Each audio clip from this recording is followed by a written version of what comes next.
एक धक्का और दो, बाबरी को तोड़ दो। 6 दिसंबर 1992 को अयोध्या में इस तरह के नारों की गूंज रही। 25 साल बाद बीजेपी के पूर्व सांसद रामविलास वेदांती अब खुलकर यह दावा कर रहे हैं कि बाबरी ढांचे को कारसेवकों ने उनके कहने पर ही तोड़ा। वेदांती का यह बयान इस मामले में लाल कृष्ण आडवाणी और मुरली मनोहर जोशी जैसे बीजेपी के बड़े नेताओं को बचाने की कोशिश के तौर पर देखा जा रहा है। सुप्रीम कोर्ट ने बीजेपी के जिन 13 नेताओं पर साजिश का मुकदमा चलाने का आदेश दिया है, उसमें वेदांती भी शामिल हैं। विश्व हिंदू परिषद के माननीय अशोक सिंघल जी ने और हमने और पूज्य महंत वेदनाथ जी महाराज ने खड़े होकर हमसे कहा, वेदांती जी जल्दी तोड़वाइए ढांचा, जल्दी तोड़वाइए उस खंडहर को। और मैंने ललकार कर कहा कारसेवक को, जल्दी जल्दी इस विवादित, जिसको लोग बोलते हैं जिसे विवाद रही नहीं जाए, न रहा है बांस न बाजे बांसुरी, उस खंडहर को तोड़कर जब आप लोग बिल्कुल समतल कर देंगे तब रामलला का भव्य मंदिर बनेगा। बीजेपी के पूर्व सांसद रामविलास वेदांती का यह बयान ऐसे समय पर आया है जब सुप्रीम कोर्ट ने 25 साल पहले अयोध्या में विवादित ढांचा गिराए जाने के मामले में आपराधिक साजिश का केस चलाने की मंजूरी दी है। वेदांती ने न सिर्फ ये माना कि कार सेवकों ने उनके कहने पर ही मस्जिद का गुंबद तोड़ना शुरू किया, बल्कि आडवाणी और मुरली मनोहर जोशी को क्लीन चिट भी दे दी। आडवाणी जी ने कभी नहीं कहा कि ढांचा तोड़ो, जोशी जी ने कभी नहीं कहा कि तोड़ो, राजमाता विजयराजे सिंधिया जी ने कभी नहीं कहा तोड़ो। इन तीनों महापुरुषों ने मंच से मेरे हाथ से लाउड स्पीकर लेकर कहा था कि कार सेवकों आपकी इच्छा पूर्ति हो गई, अब आप लोग उस खंडहर से नीचे उतर आइए।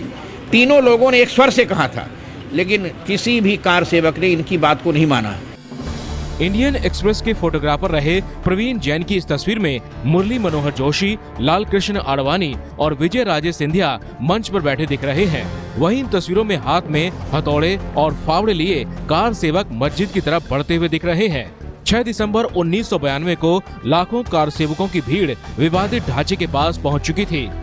देखते ही देखते ये लोग मस्जिद के अंदर दाखिल हुए और फिर गुंबद पर पहुंच गए। इसके बाद जो हुआ वो सबके सामने था कि कोई साजिश नहीं थी, सब कुछ खुल्लम खुल्ला था।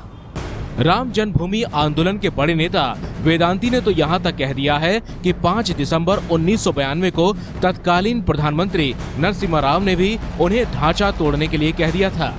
नरसिम्हा राव जी ने मुझसे पूछा, वेदांती जी कल क्या होगा? हमने कहा, मैंने राम भक्त कार सेवकों को कह दिया है कि ये ढांचा जिसको कहते हैं, विवादित ढांचा जिसको कहते हैं, उसको जब तक नहीं तोड़ेंगे, खंडहर को जब तक नहीं तोड़ेंगे तब तक मंदिर का निर्माण नहीं होगा। तब नरसिम्हा राव ने कहा ठीक है, टूट जाए तो ज़्यादा अच्छा रहेगा।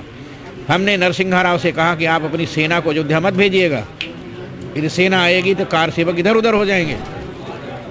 नरसिम्हा राव ने कहा कोई सेना नहीं आएगी, कोई पुलिस नहीं जाएगी, आप किसी भी तरह से उस खंडहर को तोड़कर रामलला का मंदिर बनवाइए।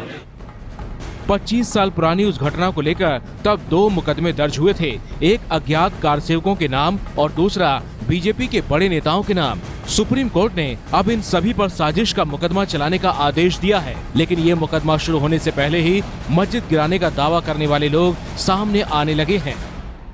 हम लोगों के हाथों में उस समय त्रिशूल, गैती, सारी चीजें थी, हम लोगों ने उनका उपयोग किया और तोड़ा तो क्या गुनाह कर दिया। हम भी विवादित ढांचे के ऊपर चढ़ गए, गैंती बेलचा, पहले गैंती से काम किया, फिर बेलचे से काम किया, जैसे बना तैसे उसको सबके साथ मिल कर के उस विवादित ढांचे को हमने भी अपने हाथों से तोड़ा। विवादित ढांचा किसने गिराया और किसके इशारे पर गिराया गया, ये मामला अभी कोर्ट में है। सुप्रीम कोर्ट ने इसे 2 साल के अंदर निपटाने का आदेश दिया है। फैजाबाद से पुनीत की रिपोर्ट। ये है एबीपी न्यूज़, आपको रखे आगे।